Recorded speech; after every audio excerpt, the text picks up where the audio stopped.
అందరికీ నమస్కారం అండి. నా పేరు రాధిక. మాఘమాసంలో 21వ రోజు 21వ అధ్యాయము తెలుసుకుందాము.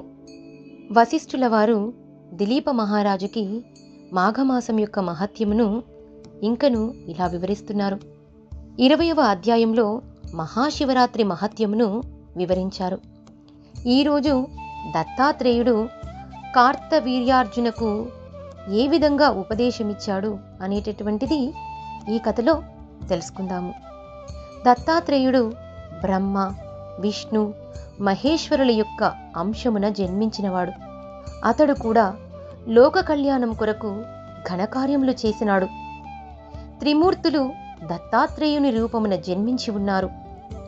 దత్తాత్రేయుని కాలంలో కార్తవీర్యార్జునుడు అని ఒక క్షత్రియుడు ఉండేవాడు. అతడు గొప్ప వీరుడు.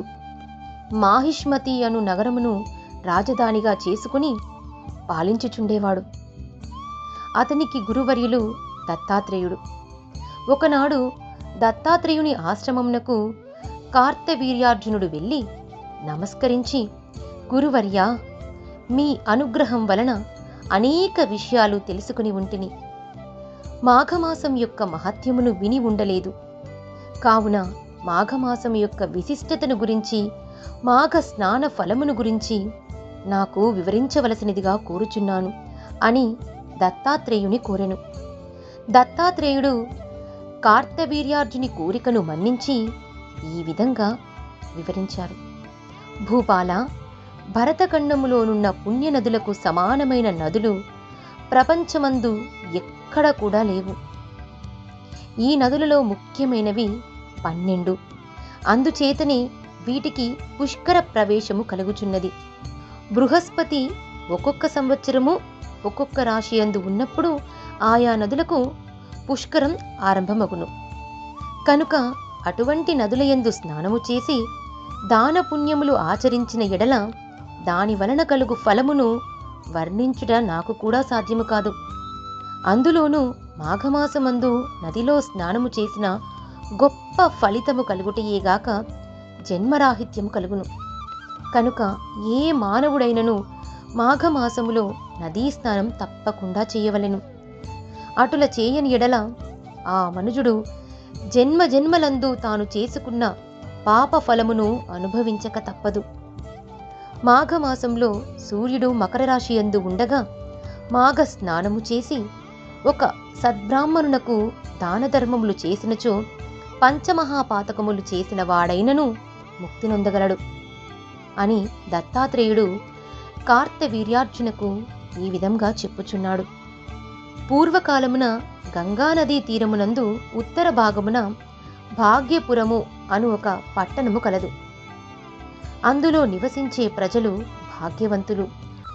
గొప్ప వ్యాపారములు చేసి ధనమును సంపాదించి అపర కుబేరుల వలె ఉన్నారు. ఆ నగరములో హేమాంబరుడు అను ఒక వైశ్యుడు కలడు. అతడును గొప్ప ధనవంతుడు. బంగారము, నగలు, నాణెములు రాసుల కులదీ ఉన్నవాడు. మరికొంత కాలమునకు హేమాంబరుడు చనిపోయెను. తండ్రి చనిపోగానే ఇద్దరు అన్నదమ్ములు తండ్రి ఆస్తిని భాగములు వేసి పంచుకుని ఇష్టమొచ్చినట్లా పాడు చేయుచుండిరి. ఇద్దరు చెరొక ఉంపుడు గత్తెను చేరదీసి కులభ్రష్టులు అయ్యి ఉండిరి. ఒకనాడు పెద్ద కుమారుడు దైవవశమున అడవిలో పెద్ద పులి నోటబడి చనిపోయినాడు. చిన్న కుమారుడు వేశ్యతో ఉద్యానవనంలో విహరించుచూ ఉండగా కర్మవశాత్తు త్రాచుపాము కరచుటచే నోటి వెంట నురగలు గ్రక్కుచూ చనిపోయినాడు. ఆ విధంగా హేమాంబరుని కుమారులిద్దరూ చనిపోయినారు. యమదూతలు వచ్చి వారిద్దరిని యమలోకమునకు తీసుకుని వెళ్ళిరి. చిత్రగుప్తుడు వారి జాబితాలు చూసి పెద్దవానిని నరకంలో పడవేయమన్నాడు. రెండవ వానిని స్వర్గలోకమునకు పంపించమన్నాడు. అప్పుడు ఆ చిన్నవాడు చిత్రగుప్తునితో ఇట్లు అన్నాడు, అయ్యా, మేమిద్దరము ఒకే తండ్రి బిడ్డలము.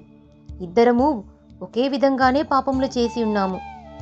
అయినా నా సోదరునికి నరకమేలా, నాకు స్వర్గమేలా? ఇది ఎలా ప్రాప్తించెను అని అడిగెను. ఆ మాటలకు చిత్రగుప్తుడు, ఓయి వైశ్యపుత్ర, నీవు నీ మిత్రుని కలుసుకొనుటకు ప్రతిదినము గంగానది దాటి ఆవలి ఒడ్డుకు వెళ్ళి నీ స్నేహితునితో సంభాషించి వచ్చుచుండెడి వాడివి. అటులనే మాఘమాసంలో నదిని దాటుచూ ఉండగా కెరటాల జల్లులు నీ శిరస్సుపై పడినవి. అందువలన నీవు పవిత్రుడవైనావు. మరొక విషయమేమనగా, నీ మిత్రుడు బ్రాహ్మణుడు. ప్రతినిత్యము బ్రాహ్మణ దర్శనము చేసినచో గోహత్యాది మహాపాతకములు కూడా నశించును. కావున బ్రాహ్మణుని చూచుట వలన నీకు మంచి ఫలితమే కలిగినది. అదియునుగాక ఆ బ్రాహ్మణుడు పఠించు గాయత్రీ మంత్రమును కూడా నీవు వినియున్నావు. గంగానదిలోని నీరు నీ శరీరం మీద పడినది కనుక నీ పాపములు అన్నీ నశించినందున నిన్ను స్వర్గానికి పంపుచున్నాను అని చిత్రగుప్తుడు వివరించెను.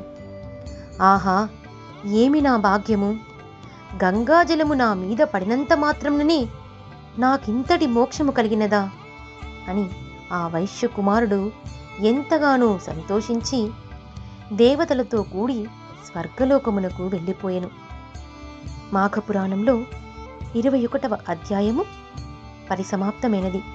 తిరిగి రేపు 22వ అధ్యాయముతో మళ్ళీ కలుసుకుందాము.